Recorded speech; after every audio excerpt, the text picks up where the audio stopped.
Hey, what's going on, guys? In this video, I wanted to take a second to move away from my normal broadcasts talking about launch school to talk about an issue that has come up recently for me that I think is really important if you're going through launch school, you're thinking about going through it, or you just want to be successful in the course. All right, so in launch school, there is a recommendation about how much you need to study to make it through the course. And I have to tell you guys that you should not take these recommendations lightly. So overall, if you read through all the documentation for launch school, you're thinking about getting into it, or you're a student, you may have noticed that they recommend that you study at a minimum 15 to 20 hours a week. You'll see in certain interviews or a couple of the articles that may be hidden, there is some discussion about, hey, can you do 10 hours a week? You know, can you do an hour and a half a day, 2 hours a day? And you will see that people will say it is possible to make it through launch school on 10 hours a week, maybe with the caveat that this is not the best way to go through. It's going to take you longer, and you're going to start running into the issue of forgetting material faster than you're learning it, or the rate of depreciation of these learning assets, or how much you have learned from the course. It's going to start to depreciate while you're trying to build that knowledge back up as you're learning new parts of the course that require that knowledge you acquired previously. So that's just a long, very wordy way of saying that you need to have a certain frequency of studying in order to maintain forward progress in the course as effectively and efficiently as possible. So what I would recommend, after having gone through the course for a while and gone through different sections of the course where I'm studying everywhere from 10 hours a week to 25 hours a week, is that I noticed that my progress was significantly slower when I wasn't putting in about 15 hours a week. I would say the realistic minimum, if you're thinking about doing launch school and you really want to have an effective,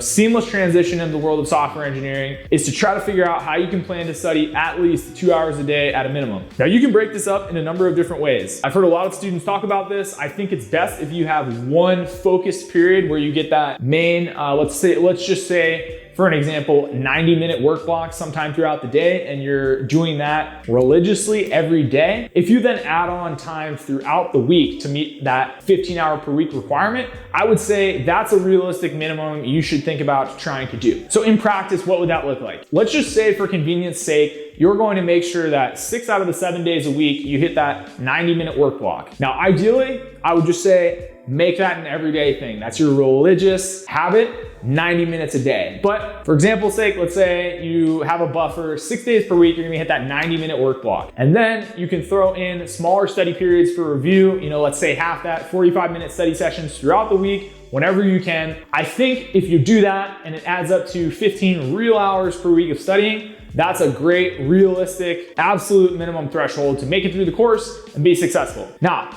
there's a couple caveats here. The first one is you're pretty decent at studying. If this is just sort of so-so study time, you're not 100% focused, that 15 hours per week is definitely not going to be enough. When I say that, I'm talking about actual, real, focused study time. Generally when I'm studying, I'll just put on a timer. If you're not that type of student and you're still struggling to build some of those habits and become more studious, I would suggest you allocate more time. You plan on having at least 20 to 25 hours a week to really give yourself that buffer, because you know that some of the hours that you're going to be attempting to study are not going to be super effective. Is this the absolute minimum? Is there no way you can pass the course if you're doing less than 15 hours a week? No. You can definitely get through the course on less than 15 hours a week. Now, at the beginning of this video, I mentioned there are sections where I've had to spend as little as about 10 hours a week studying. And sometimes that hasn't even been averaged throughout every day. That's been crammed into a few days of the week, particularly around tests. But here's the thing. Here's what happens. First of all, this is gonna take you longer to complete. There's been certain sections of the course when I've had to do a low frequency of studying like that, it's taken me 2.5, 3 times through the material, 4 times through the material, just a ton of review to get ready for the exam. I've been pretty successful in the exams. My success rate has been going up, but it's taken me an increasing amount of studying for the exams. And I really realized that the level of proficiency you have to get to with the material is such that you probably are not going to be wanting to do this minimum threshold of just making it through the material, because come study time, you're going to have to almost start from scratch, getting yourself prepared to really perform at that high level. So it's almost redundant. It's almost like you're just doing a preview of the material. You'll notice that a lot of the part-time students in their study logs talk about this effect where they'll go through the material 2 or 3 times, because the first time they go through it, they realize that their level of proficiency working with that material is so low that it's almost like they're starting the course over. This isn't a bad thing necessarily. If you're really consistent and you're not skipping any days, you can go down to, a lower overall volume of studying as long as you're absolutely consistent. But this is kind of like, this is where, the issue lies, is that if you are going to drop off volume of studying, your consistency has to be absolute. You really have to be studying every day. And I will say, above everything else I've done that's helped me with this course in terms of studying, the one thing that has really helped is I've just had absolute consistency. I don't think I've missed a day studying since I started the course. I've done some form of studying, and usually it's been a good work block every single day since I've started the course. Maybe a handful of exceptions, not even a handful, maybe exceptions I can count on 2 or 3 fingers. So I really haven't missed any days.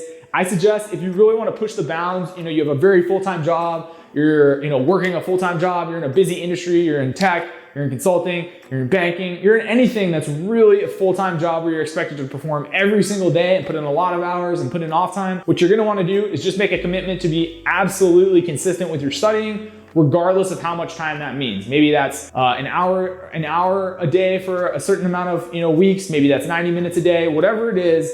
Even if you're going through a period where you can't study a lot every day, make sure that you never skip days. As long as you're super consistent, I think you're gonna be okay. But if you can follow that rule I laid out in the start of the video, hitting a certain work block every single day, and then making up the rest of your study time to reach at least that 15 hours a week threshold, you should be able to keep moving through the course. The final point that I wanna bring up is what's the optimal study time? If you look through the study logs, a lot of the most successful students are averaging around 25 hours a week and then really ramping it up when they're going through hard sections of the course or getting ready for something like capstone. You'll see students talking about 40 hours a week. Of course, if you're looked at some of the other coding boot camps, this is not unusual. A lot of the compressed boot camps ask people to do 60, 70 hours a week. Some of them talk about students doing 90 hours a week, which I can't imagine. I don't know. I guess that's just how it is. But my recommendation would be, if you really want to ramp it up, try to average for something more like 25 hours a week. That's probably going to put you in the sweet spot for the optimal rate of progress and not driving yourself crazy with code unless you're just one of those special outliers. So anyway, I hope you guys got something out of this video. If you have more questions about launch school or my experience so far, please leave them in the comments below. If you haven't already, make sure to hit the like button on this video and subscribe so that you're notified anytime that I come out with another video like this. And as always, thank you guys for watching.